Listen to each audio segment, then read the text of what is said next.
Alright, hey guys, welcome back to another video. Today we have another introduction video to Crusader Kings 3, and the topic today will be domains. So we've been going over all of these, seeing what it's all about. Like I said before, I am going to cover this game extensively when it comes out. So I am excited. I'm excited to see what's to come. I like these introduction videos. I'm pretty sure this one, the commentary is going to be done by Havoc again. So that what they've pretty much done is they've taken what the developers have pretty much done they've taken people in the community who have a YouTube channel who are content creators, and I'm guessing they have different content creators pretty much voice over different introduction parts, and then they're gonna put them out slowly until the release of the game, which I think is very smart. It builds hype, and it gets us it gives us something to look at while everyone is waiting for the release. So yeah, like I said before, I'm excited. But like always, the original link will be down below. I'm pretty much going to review this and give my reaction to it. Like I said before, CK3 is going to be the first Crusader Kings that I do take seriously. The other ones I played as a child, so that was just all fun and games. But I'm going to take this one seriously. I'm going to have tutorials up. I'm going to have dev news, and all of that is to come when the game is released. Without further ado, let's get to it. Hello everybody, this is Havoc back with another collaboration with Paradox Interactive on a tutorial for Crusader Kings 3. Today's tutorial will focus on understanding and managing your domains, or the land you own within your own realm. We'll take a look at factors such as domain limit, development, control, and a few others that you'll need to be thinking about as you expand. Let's dive in. Land organization. To better understand your domains, you need to understand their organization, and it's pretty simple to grasp. Your holdings come in two different forms in CK3, counties and baronies. Counties consist of anywhere between 2 to 6 baronies.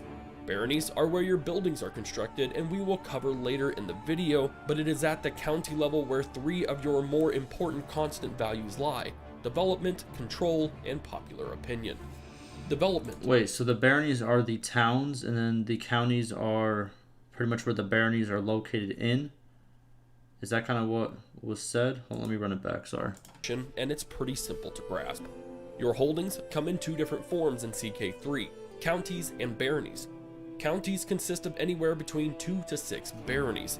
Baronies are where your buildings are constructed, and we will cover later in the video, but it is at the county level where 3 of your more important constant values lie: development, control, and popular opinion. Development. Development is a measure of the advancement in infrastructure present in a county, which is found on the right-hand side of the county overview. The level of development directly influences an increased percentage of levies, taxes, and the supply limit of said county. Development growth is slow and designed to span across the entire duration of the game, reaching a potential maximum of 100. As your county's development increases, it will slowly spread outwards, affecting the counties around it. Using this idea, there are some ways to maximize this system.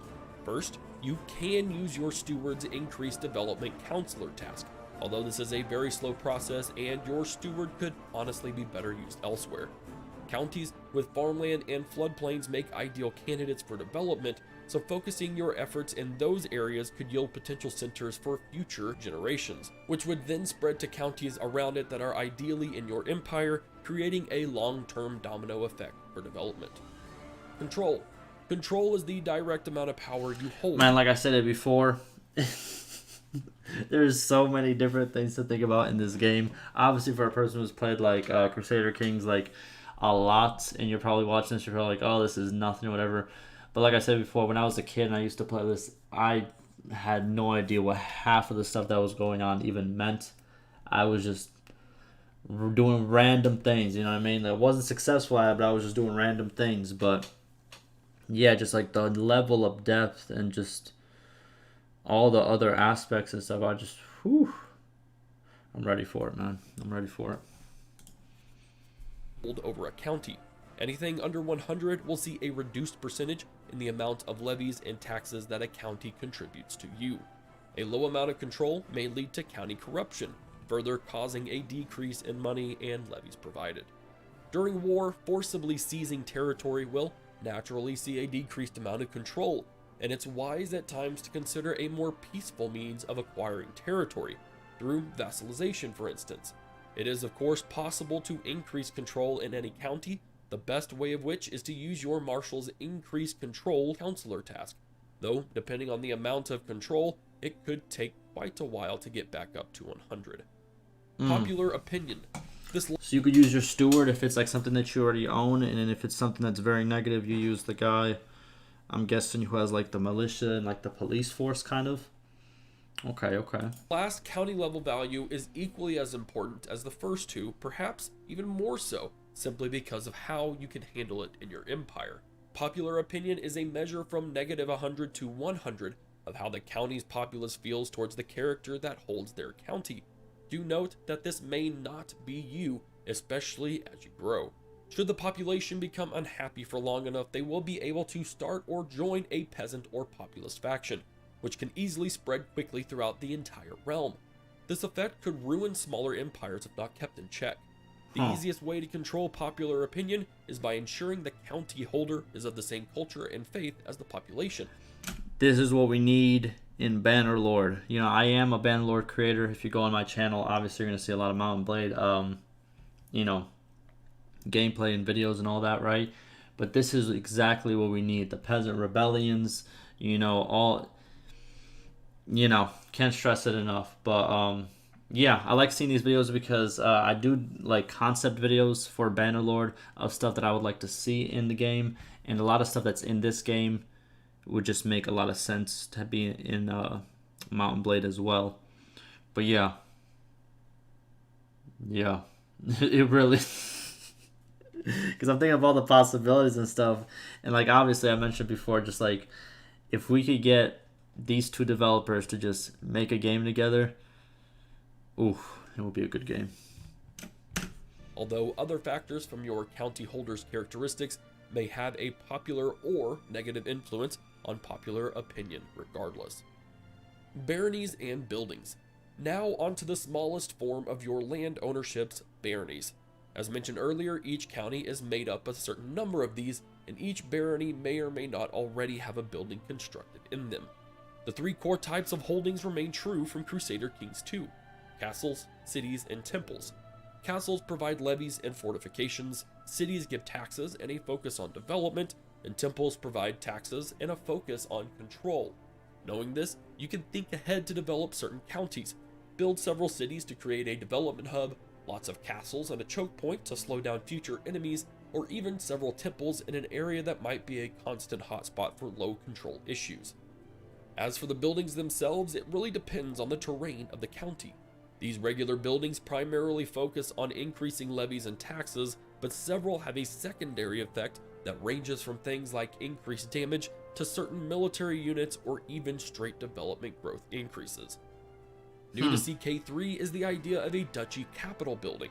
These buildings can only be built in the capital of any de jure duchy, which limits their availability across the map.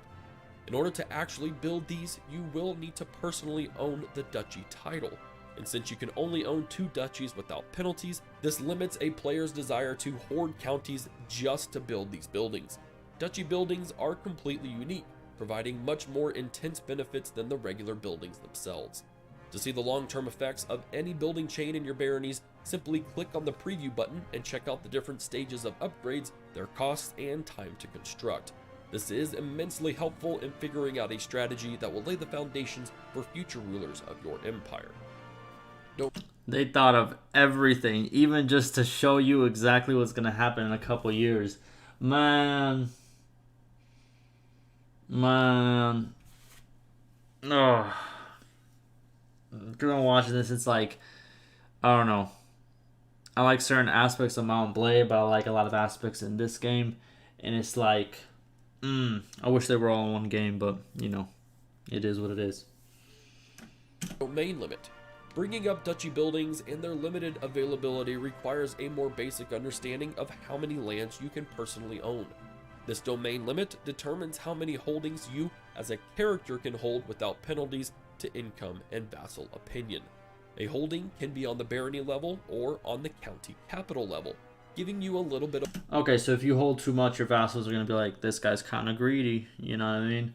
and there's going to be other penalties as well. So obviously you're going to need to get vassals and do the marriage alliance if you want more land and stuff of that nature. Because if you just take everything over, people aren't really going to like you. A bit of flexibility on just what you want to own and what you might want to pass off to another family member or a vassal. Your domain limit is affected by a multitude of things, but most dominantly are personal stewardship skill, your succession laws, and the tier of your primary title. This combination means it is possible to hold several counties in your own name before the penalties kick in, and it's also worth focusing more on the stewardship skill tree as you climb the ranks if you want to hold more land. That's all for this tutorial on domains in Crusader Kings 3. Tune in next time as Thank you. You're doing a great job. The other guy who did the first 3 did a great job as well. I think it's great how the developers are working with, community members, content creators, and, that's very genuine. Hopefully the game does come out well. Hopefully, they don't go with the same payment plan. I've said this in another video. Hopefully it's a little bit less. But yeah, I am excited. I am going to cover it. Let me know any questions, any concerns, all of that. Let me know what you guys think of this video. And like always, stay safe.